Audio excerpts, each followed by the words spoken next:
Thanks for tuning in. This is Souffle Art, and today we're going to look at how to make an armature for a sculpture using only wire and string. Let's take a look.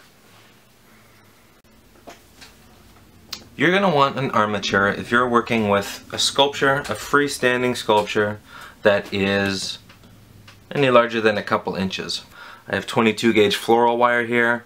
It's super flexible, it's easy to bend, but it also is very resilient once we twist it a couple times to give it that extra strength. So we're going to look at the twisting, the wire shaping in just a second, but first, for the armature, let's decide what the shape, what the frame is that we're going to need.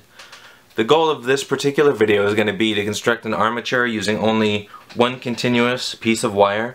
So in my reference material here, I'm going to take a marker and I'm going to design the shape of the armature that will fully support all essential components in this sculpture.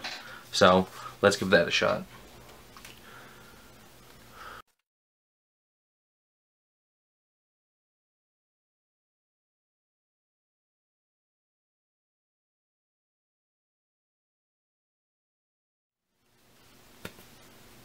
Now that we've got the outline for the armature set up, we need to shape the wire exactly according to these proportions and general shape. But to do that, you need to know how much wire you're going to need, so we're going to use string. We're going to use string to figure out how much wire we need, because it's easy and flexible. So I'm going to hold some string down at the bottom and just start kind of shaping it along the outline here. It doesn't need to be exact because we'll have a little bit of wiggle room as we twist the wire later, but do your best using your finger to pinch the wire down at these essential pivot points, and just do your best to accurately measure the length of the wire using these strings. Almost there. Back through the chest, scoot down what we already got. Pulling this.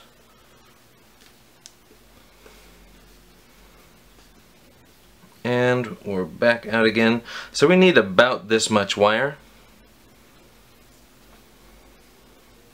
which equates to about this much string. I'm going to go ahead and mark this off with a little marker.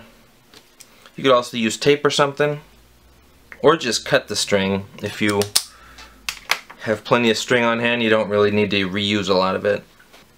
We have the amount of string we're going to need, so now we're going to take some wire and unspool a bit, and then I can stretch the string along the wire. But in addition to the wire and the string, I'm going to twist this wire, so I'm going to need about double the amount of wire.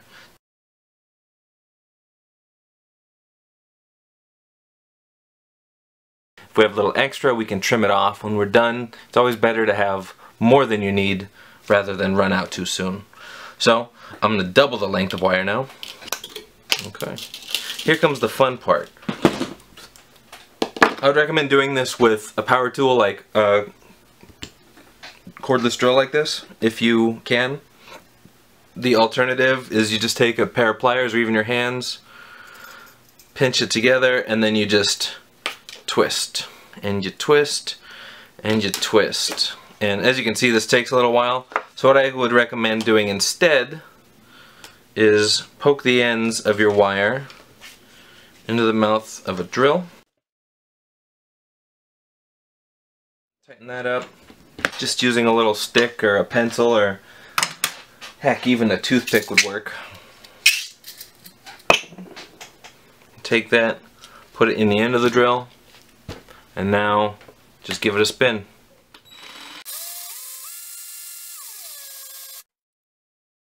And this is twisted nice and securely, and we have the amount of wire that we're going to need for our sculpture here. As you can probably guess, the next step is going to be to take the wire and again to reline it up like we did with the string, bending at the appropriate joints until you have the outline of the armature that we've drawn down below. I'm going to go ahead and get that done.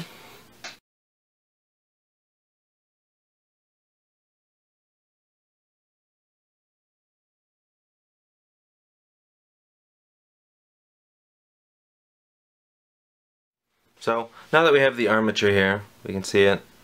The frontal outline has been completed, and I've started on a vertical outline in which we'll see the second axis that the armature needs to exist on. I've already done the front, and now I'm going to use this pink marker to outline the arm shape, just a general bend for the shoulders where it connects, and this will allow me to shape the armature in a way that's not so flat and two-dimensional.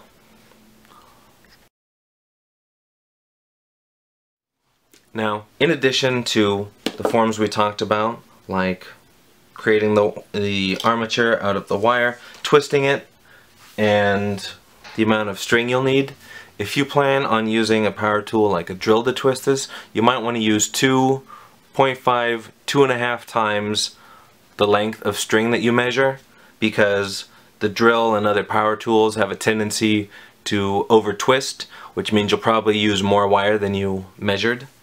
If you're going to be twisting by hand, the original output of 2 is perfectly fine. Use twice as much wire as you've measured string. If you're using a thicker gauge wire, for example, on some of my larger pieces I use 16 gauge as opposed to the 22 gauge that we used here. If you're going to use a thicker wire, maybe you don't even need to twist, so you can set with the original 1-to-1 measurement ratio of wire to string. Anyways, that's how you create an armature using only a single piece of wire. Thanks for watching, and don't forget to like, comment, subscribe for more.